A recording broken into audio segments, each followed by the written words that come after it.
पलट के आऊंगा शाखों पे खुशबू लेकर, पलट के आऊंगा शाखों में खुशबू लेकर, खिजा की जद हूं मैं, मौसम जरा बदलने दो। पहली बात मैं कहना चाहता हूं कि मैं कांग्रेस की पूरी लीडरशिप की तरफ अपना कृतज्ञता व्यक्त करना चाहता हूं।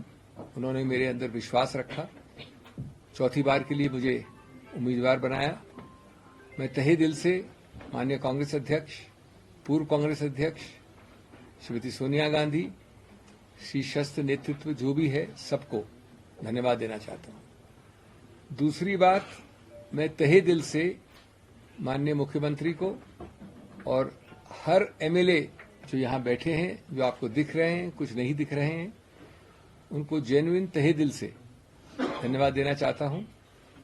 वो पूरी तरह से प्रयत्नशील थे, उम्मीद बनाए बैठे थे और दिन रात उन्होंने परिश्रम किया, मेरा समर्थन किया।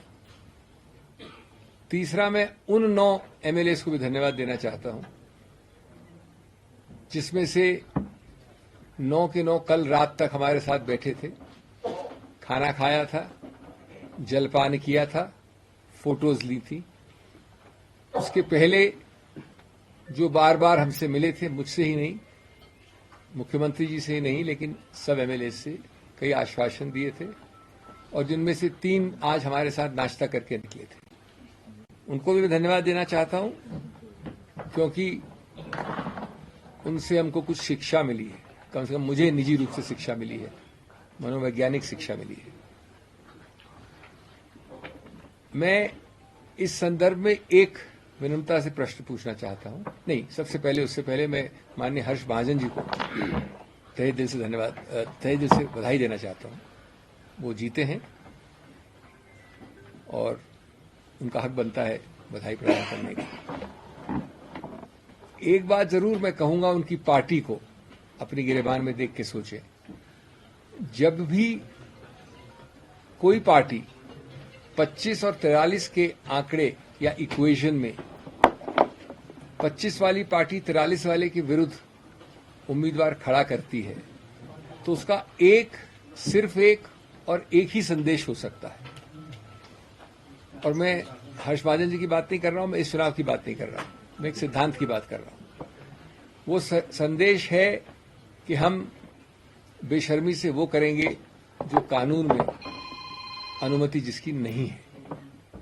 अगर आप समझते हैं कि एक व्यक्ति या 2 व्यक्ति या 9 व्यक्ति अचानक एक नई नीति, एक नई सोच, एक नई आइडियोलॉजी के अंतर्गत कल रात के डिनर और आज सुबह के नाश्ते के बाद बदल गए हैं, तो मैं समझता हूं कि हम सब, जो अंग्रेजी में कहावत है, एक फूल्स पैराडाइज पे रहते हैं।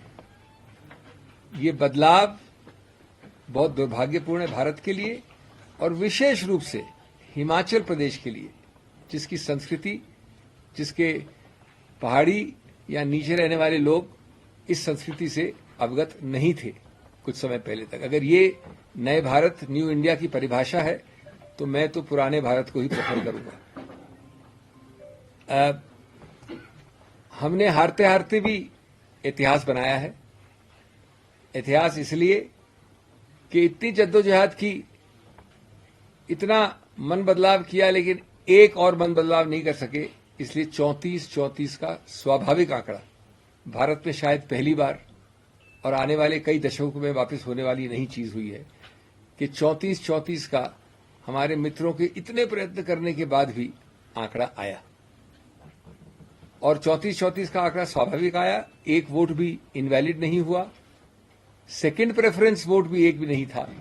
ये इस चुनाव की विशेषता है, शायद 75 साल में पहले कभी नहीं हुआ। और उसकी सबसे बड़ी विशेषता कि उसके बाद एक ड्रॉ ऑफ लॉट से निर्णय हुआ। मैं सिर्फ ये कहना चाहूंगा कि जो हुआ सो हुआ, हमको भविष्य का सोचना चाहिए। और एक आश्वासन दे के मैं हिमाचल से जा रहा हूं, हिमाचल की बात नहीं कर रहा हूं, लेकिन मैं अपनी बात कर रहा हूं कि जिन लोगों ने इतना प्रयत्न किया, उनको सिर्फ मैं कह दूं विनम्रता से, पलट के आऊंगा शाखों पे खुशबू लेकर, पलट के आऊंगा शाखों में खुशबू लेकर, खिजा की जद हूं मैं, मौसम जरा बदलने दो।